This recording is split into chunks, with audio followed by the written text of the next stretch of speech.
mangoes here. Why are there mangoes? Oh.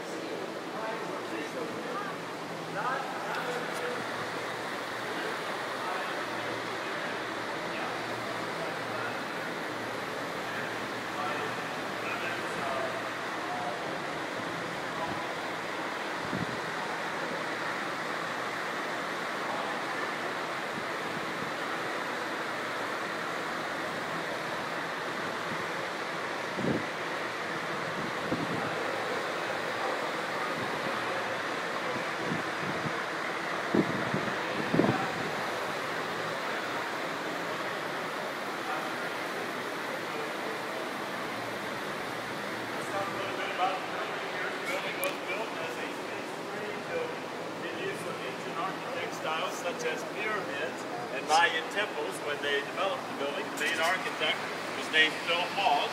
He had some extra help from a couple well-known architects. One was I.M. Pei, who's an internationally known architect. Also, Buckminster Fuller, of course, was the one that designed the geometric or geodesic framework that holds the whole building together. It does contain 7 million cubic feet of space. The film actually says 7 million square foot. That'd be an awful big building. So we do count the airspace in that 7 million cubic feet of space. The glass in the building, there's over 6,500 panes of glass. They are double pane glass. In the middle of those two panes of glass is a very thin filter that filters out half of the sunlight. So only half of the sunshine comes into the building. Also filters out 100% of the UV rays from the sun. No UV rays come into the building. They did that primarily to keep the building cooler under the hot Arizona sun. Of course, it meant the Biosphereans didn't have to worry about sunburns or skin cancers in the building here, but it did have some adverse effects on some of the biological communities and some of the insects trying to survive in here as well. One of those is the ocean. Let's talk a little bit about the ocean down below there. That is a bona fide ocean. The original 100,000 gallons came from the Pacific Ocean near San Diego.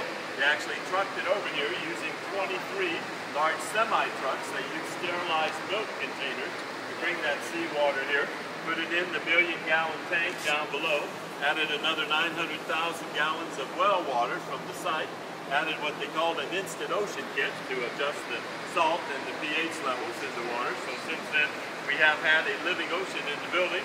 You notice on the right-hand side of the ocean, that large rock wall is a wave machine. In order to keep the ocean alive and healthy, we do have to constantly generate a wave through the water.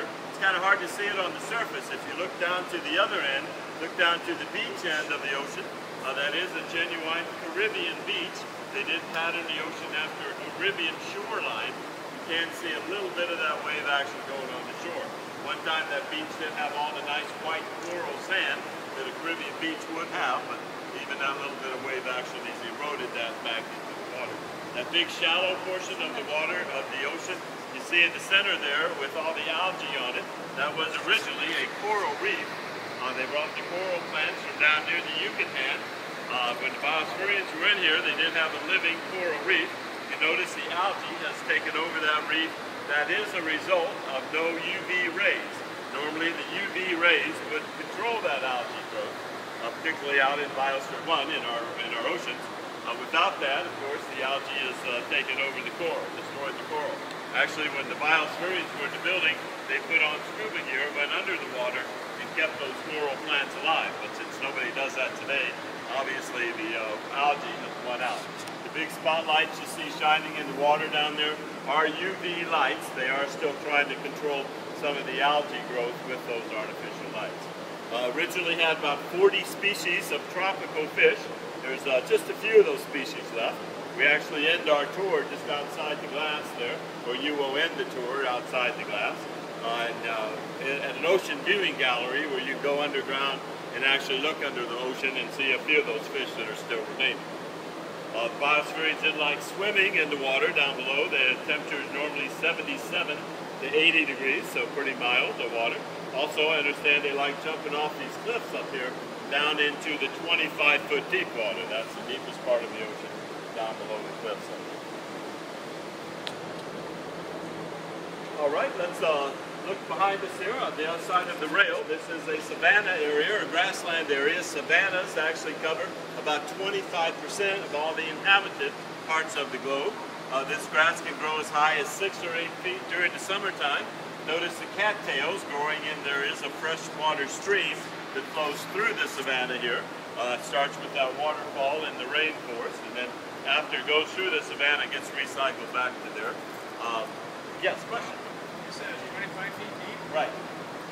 Marks on there, they're not allowed to even this? No, they're not. That's just part of a grid system, actually, identifying the ocean bottom, the floor of the ocean. Some university classes study that.